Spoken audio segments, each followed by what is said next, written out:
Welcome to You and Me and Rare Disease, another Leanne's Real Life production and a special 2-episode breakout podcast from my usual You, Me and Muscular Dystrophy, as we acknowledge the annual Global Rare Diseases Day on the 28th of February.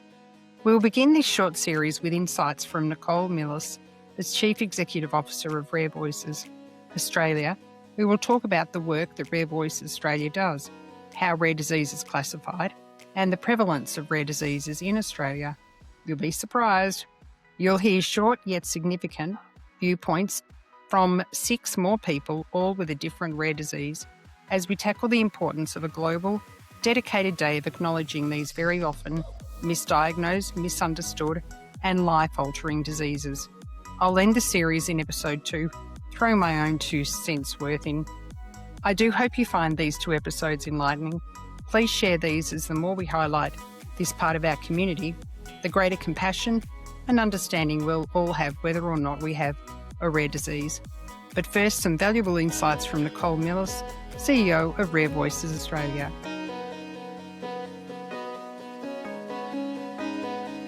Thank you for having me, Leanne. So, a rare disease is defined as being equal or less than 5 in 10,000. And look, and often when people ask me about rare diseases, they get really stuck on the numbers. But really, I think the much more interesting thing in relation to rare diseases is although there are about 7,000 at least different rare diseases, and they're all very different, but the commonalities of rare diseases are really quite striking. And so even with different diseases where commonly people have to have long diagnostic odysseys, that there's limited treatment, there's limited support available, and it can be really isolating. Which brings us to what Rare Voices Australia was set up for, wasn't it? To help in that journey, that odyssey that we all undergo. So what exactly, are you involved with, and what do you do? Yeah, look, that's exactly right. It was really in recognition that if we all in our individual diseases, we are quite small in numbers, but when we sort of came together, it was quite a significant number. Nearly 2 million Australians live with a rare disease. So that is not insignificant, and that is, that is not sort of small or rare anymore. And as I said, really, Rare Voices Australia really works at that systemic level, and we focus on the commonalities of rare disease. We work with people in a non-disease specific way, but really our focus is on making the systems and the processes and policies more responsive to the needs of people living with a rare disease. And that even includes training for the medical industry, doesn't it? I noticed on part of your portal that you've got you're in conjunction with, I think, is a UK version of Rare Voices. So that's really wonderful and that's part of it that I feel is necessary, is to help the medical profession be a lot more receptive to the possibility that just because they've never seen it before, it's not in a textbook, that it's not happening. Yes, To stop, certainly. try and mitigate us being gaslit, I guess. Certainly. So part of I guess a real big focus of what we do is try and build the capacity of the whole rare disease sector. So that's, of course, people living with a rare disease, the patient group leaders, clinicians, researchers, government, also the pharmaceutical industry are very important stakeholders in rare disease. And really, when we're looking at building capacity, it is also very much focused on education. And we have also in recent years, as you've said, moved into a little bit of clinician education, and we do have a number of partnerships. And one of those prime partnerships is also with the University of New South Wales. They've run a Project Echo type of webinar series for GPs and other health professionals. So we've really enjoyed, I guess, stretching Rare Voices Australia to move into that area, because as you say, really GPs and other health professionals may not see rare diseases, let alone your own specific rare disease, very much in their training. And so what we're trying to develop is although we know pragmatically it's going to be impossible for a health professional to know all the different types of rare diseases, what we are hoping for is that they are looking out for rare diseases more generally, have a greater understanding of the common experiences, and I guess really willing to go on that journey with their patient and work out things together.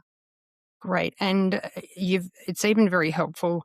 I find the Rare Voices Australia website, just on a personal level, for people who are experiencing certain symptoms and feel that they're not getting the answers they need, that they could probably, it'd be a bit painstaking, but they could go through the list of rare diseases you've already got on file and kind of see what maybe potentially, what sort of matches a little bit and suggest that to their doctor or their specialist. That's very helpful in that respect too. So certainly we have what's called the Rare Portal, and that is a growing resource and will always be growing, but we work with our partner patient organisations and support groups. We work with clinicians and developing specific disease pages, but also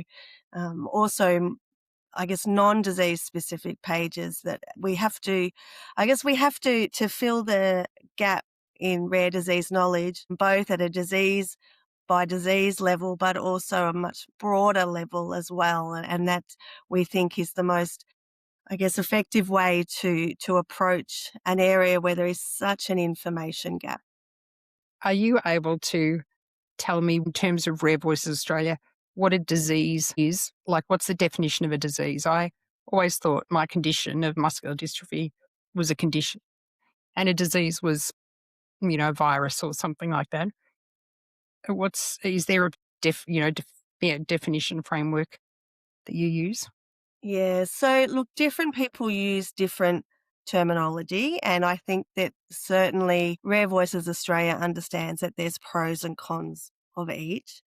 The reason and often they're used interchangeably. Rare Voices Australia currently stay with that term rare disease, primarily because internationally that's the term that is more often used. We understand that in all situations, that term is not ideal, but currently our approach is, what we want to do is really bring home how that rare diseases is a global issue. It's not just, it's not just an individual's issue. It's not just even a country's issue, but this is something that we are all, and globally, the world needs to respond to. So that's currently where we are, I guess, in terms of those terminology, but very much understand the sensitivities around that, and we'll constantly review our position on that.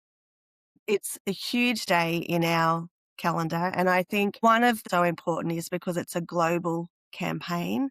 So again, it helps bring back that sense of, I think when people think of rare disease, they think it doesn't affect too many people, so it's not important. But really, the whole idea of this global campaign around Rare Disease Day in and itself challenges that notion. One of the things that really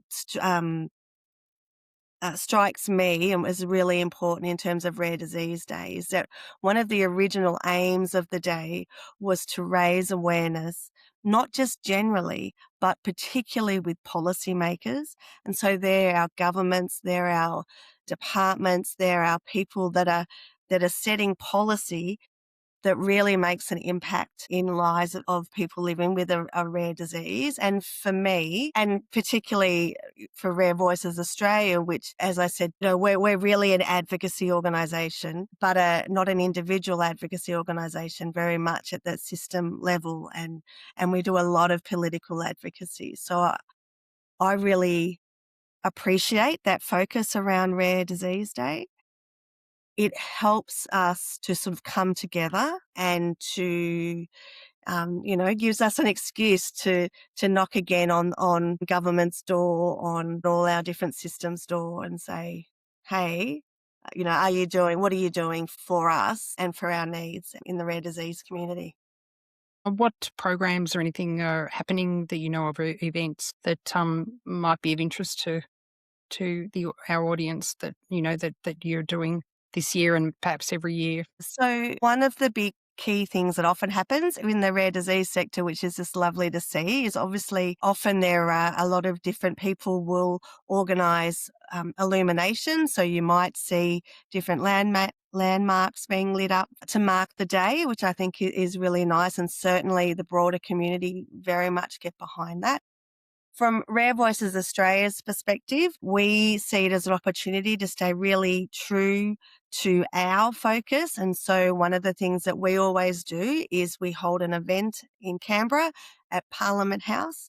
We bring to Canberra, I guess, a representation of all the different stakeholders in the rare disease community, and they all get to speak with and mingle with parliamentarians. So really, it's really about bringing all the different people and stakeholders together.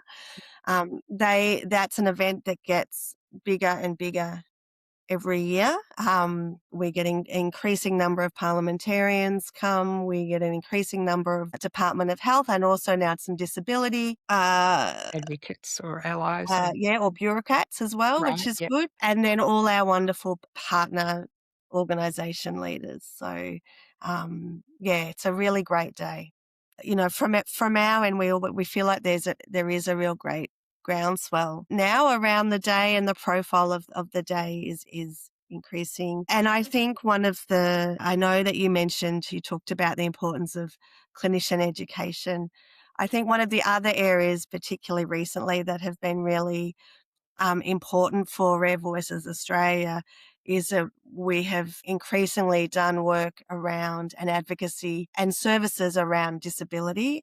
And I think that's been a real focus for us in the last few years. We have a disability advocacy manager, and really our focus has been about making sure that people understand that living with or having a rare disease is not just a health issue. And in fact, for most people living with a rare disease, they live with the long-term daily impacts of disability. And it's really important that we keep pushing home that message, because what we are finding is that the systems are letting the two, separate systems are really letting people fall through the cracks. So I'm really proud that we've I guess become a lot more effective in that space, and it's certainly going to be a continued focus going forward. Hello and welcome to another interview for our very special Rare Diseases podcast episode of You, Me and Muscular Dystrophy. But it's not about muscular dystrophy at all in this conversation. I am speaking with the delightful Kathleen Benham about her rare disease, which is neuroendocrine cancer around her bowel, liver and lymph nodes. And she's very kindly interrupted her lunch, come in on her lunch break, sitting in her car to share her insights into her rare disease and what she thinks of Rare Disease Day in general. Hi, Kathleen. Yeah, hi Leanne. Thanks for having me. So I have neuroendocrine cancer. It's a very rare cancer caused by hormones, like mutated hormones. And yeah, I just got diagnosed 4 years ago. And it's wrapped around my bowel, my lymph nodes, and in my few spots in my liver. Yeah, it is stage 4. Incurable. So I am chronic basically with this. So I just get sort of I'm in radiation treatment at the moment to see if we can shrink it a little bit. Yeah. So it's, so you do know the outcome, but you just don't know the sort of trajectory, the rate and what you're going to be kind of dealing with as you go through it either. Correct. Yeah, over the next term. That's that's a big bitter pill to swallow. Yeah. Yeah. And it is, so it is very rare. How have you felt the support? Have you felt that you've got support from groups or the community, or like do doctors sort of know what they're dealing with? Do they? seem Yeah. to understand it? I think a lot of generalized doctors don't really understand it. There are a few specialized oncologists around that do know more about my kind of cancer. Generally speaking, most oncologists don't know a whole heap about it because it's a very slow growing and it's very, very rare. It's hard to detect, hard to diagnose, etc. Yeah, it's not known by the general doctor community a lot about it, but I do have really great support from the Neuroendocrine Association. They provide me with dietitians if I need it, and also psychological support. So I have a psychologist through that association who I see once or twice a month, which has been amazing. Yeah, so that's really great. Like that to have an association. Yeah. Yeah, I'll put the link to that. Sorry to interrupt you in the show notes. Yeah, no, you're good. Was it a long journey to diagnosis? Like, did you Yes, start feeling strange and were kind of dismissed, or absolutely. because it's Yeah. so rare? Yeah. Yep. Yep. So I started having symptoms back in 2006.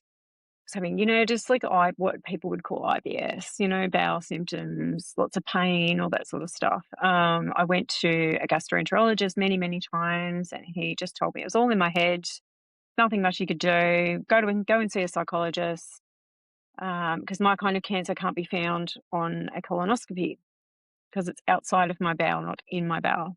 So Oh, I could have had 100 colonoscopies and it never would have been found. But he never sent me for a scan, ever. Not once in the 5 or 6 years I was seeing him. He never once sent me for a scan. So I had this thing and is growing that in a my body. PET? Yeah, yeah. So no PET scans, no CTs, no nothing, like for years and years. And then my symptoms started getting worse in 2020. And I ended up around about the end of 2021 finally changing GPs. So I was very lucky. I changed my GP and she insisted on me going to have more tests done. And that's when we found it. So December 2021 was when I finally got diagnosed after pretty much 15 years of gaslighting. My God. And Yeah. could it have made a difference to you? If it had been, is it Yeah. possible that it could have been Yeah. received when you were stage 1 or Yes. an earlier Yeah. stage? Yeah. Okay. I have a whole Okay. another story going on in the background about that. About I had some scans in 2014 and there were spots that were dismissed. So yeah, that's a whole nother thing I can't get into today. But yeah, No, no. But yeah, I also could have. another one of the vagaries of a rare disease, Oh my you know. God, exactly. So yeah, I could Yeah. have, if it hadn't been found very early, I could have had a bowel resection and it wouldn't have got to stage 4. It wouldn't have spread, and I'd probably be living my life very, very differently right now. So yeah, yeah. Oh, yeah. It's impacted me That's a big greatly. question, Yeah, isn't it? greatly. I have said many, many times, it's ruined my life. Um, I do still work. I am lucky enough to work full time. However, I go to work in pain some days. I go to work feeling sick. I have very low energy. I run on probably 50% of what most people run on energy wise. I have a plethora of medications. I had a part time business as well. I was doing markets on weekends, making jewelry, being creative, whatever. I had to give that up last year because I just don't have the energy. I make things for myself now just for fun, but I don't sell anything. My websites are now offline. So I've had to, put that all on pause. And, family and friends, I don't see my family and friends that much because I get to my weekend and I'm so tired that, I've had to alter the way I catch up with people as well. Like, I can't handle big group catch ups anymore. It's all like little small one on ones, one on two, kind of smaller Mhm. catch ups that I can manage. Traveling to see relatives who live 2 or 3 hours away has been quite hard as well, especially since radiation started in August last year. That's really knocked me flat. So I've had to alter my life quite severely since then. It'll all be over as of tomorrow. Like, I've got my last treatment tomorrow. But yeah, it has significantly altered my life. Yeah, absolutely. Yeah, yeah, and yeah, and you're still you you know doing as much as you can with the choices you have left. Correct. And Yeah. yes, yeah, and they're Yeah. all very, very hard to jump, aren't they? All those hurdles and those realizations. When you're sort of young and Yeah. you know got so many, yeah, obviously very creative, so many ideas and skills and that sort of thing.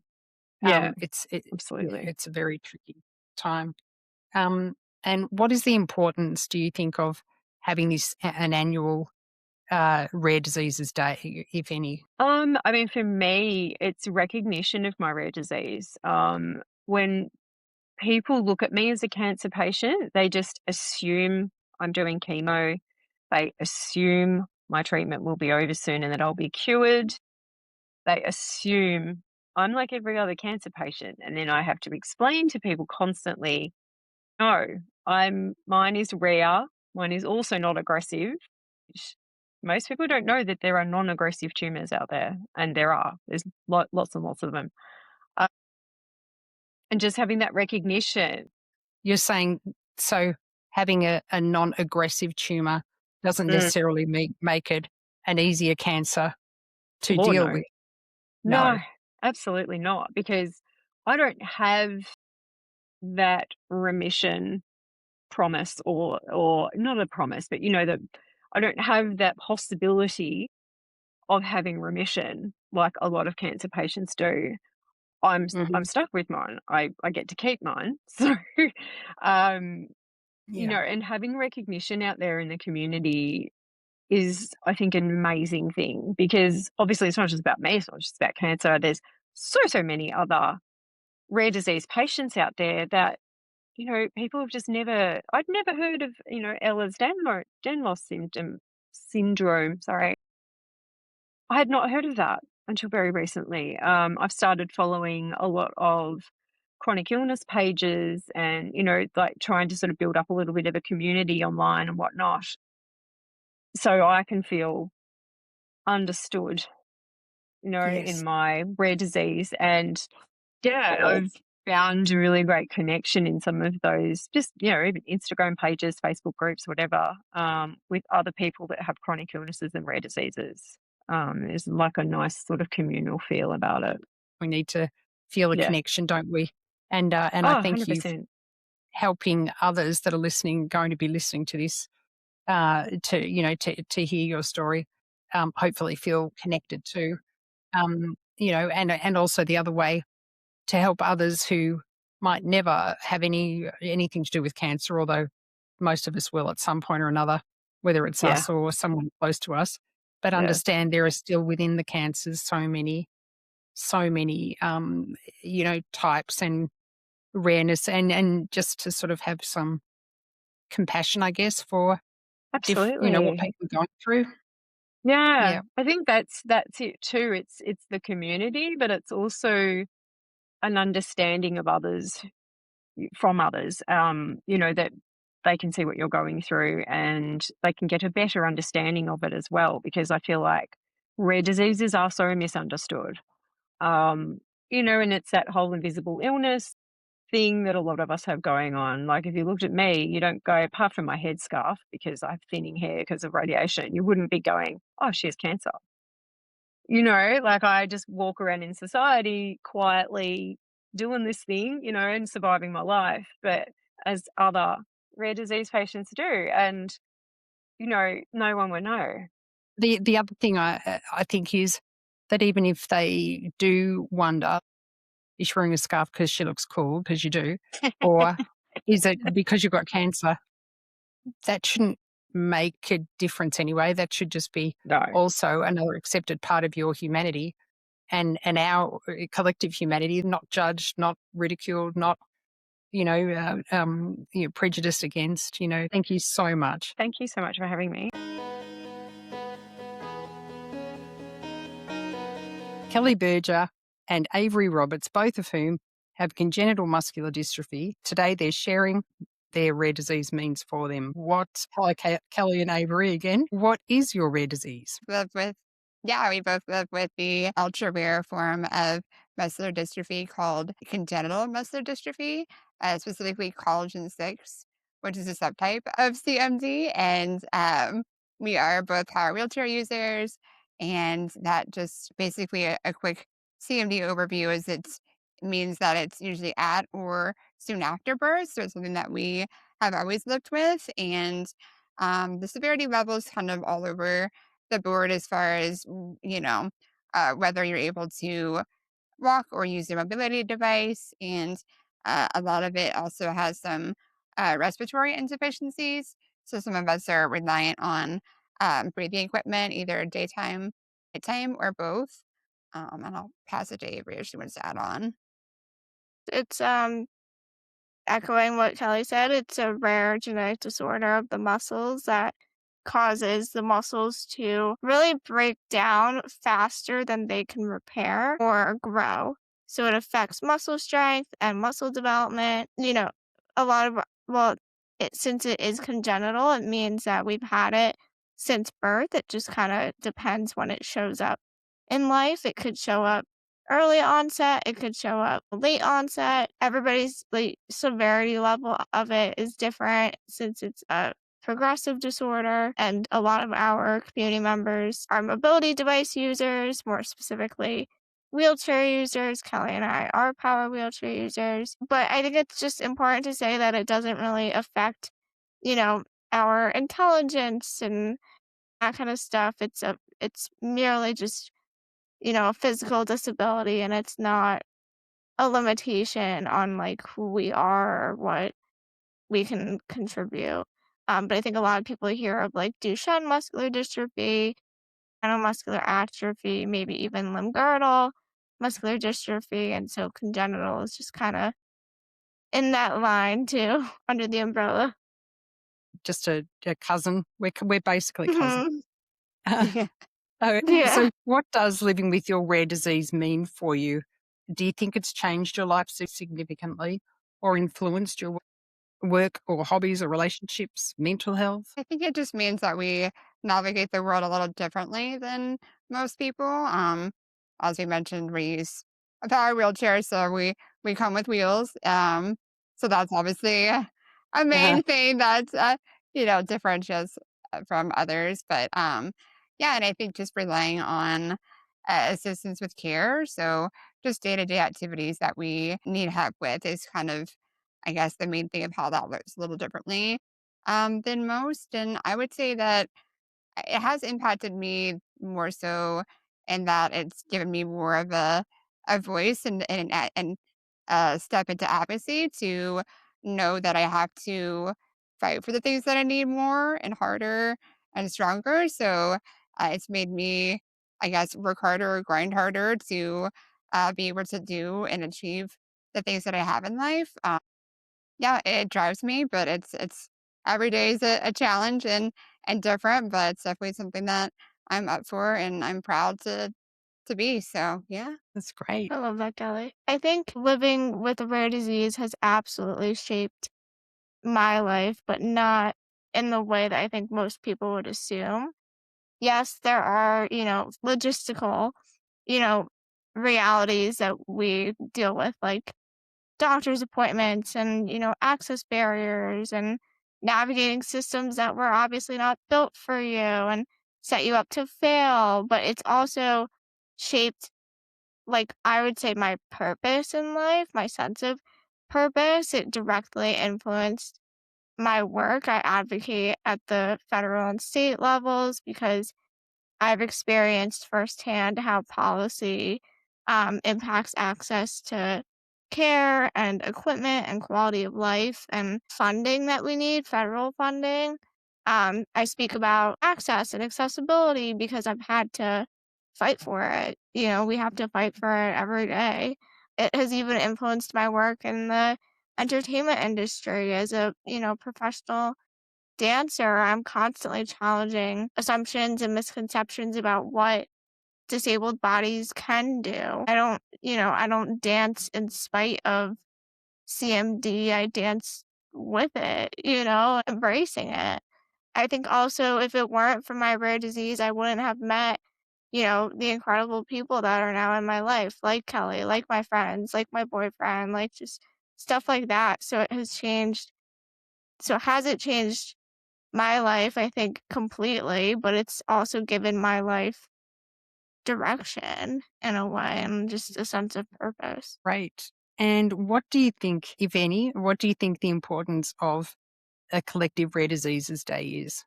Why do you think it's important? Yeah, I think that there's power in numbers, and I think that all of our stories are important. Having a day where we can really celebrate and uplift all of those, I think is really powerful. And so, yeah, I'm just excited to every year, it's like our Super Bowl, like me and Avery say, like where it's just our time to shine and to put a face to what rare disease is and looks like. And it's different for everybody, but together we're stronger, and it's just a really fun day to hopefully carry that awareness beyond just that day Yeah. into the everyday. Yeah.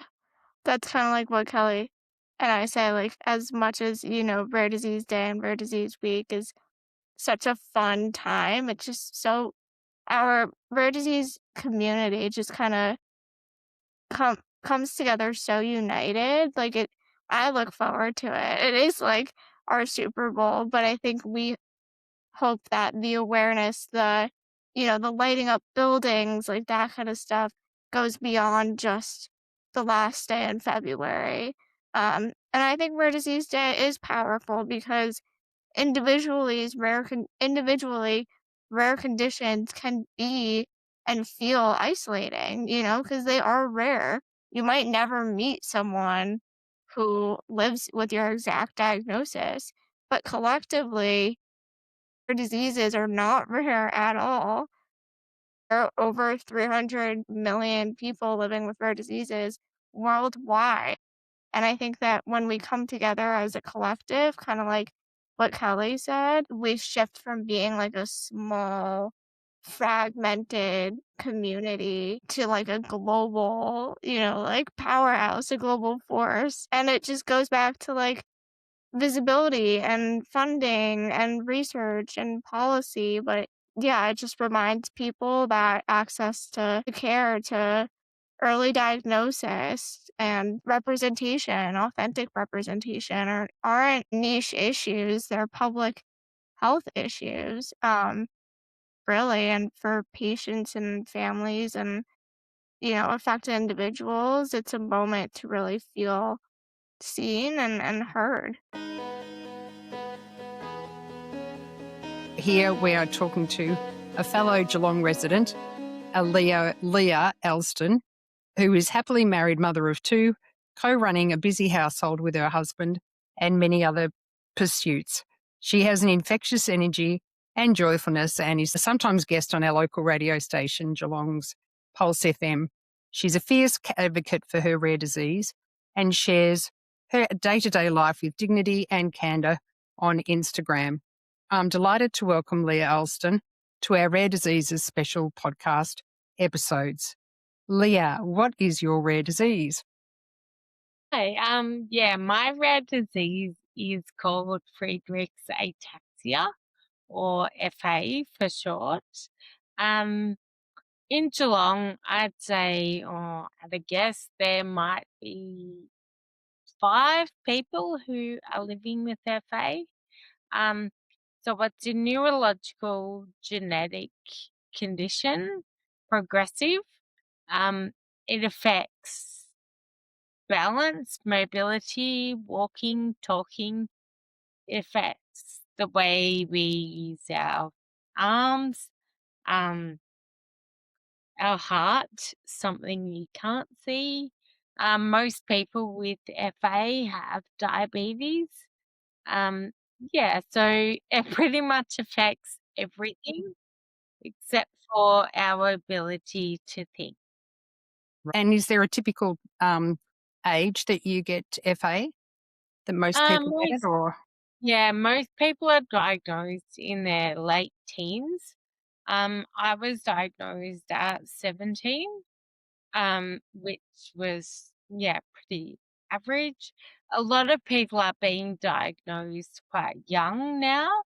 I think because of, medical technology, it's easier to find these different things and people are more aware of them.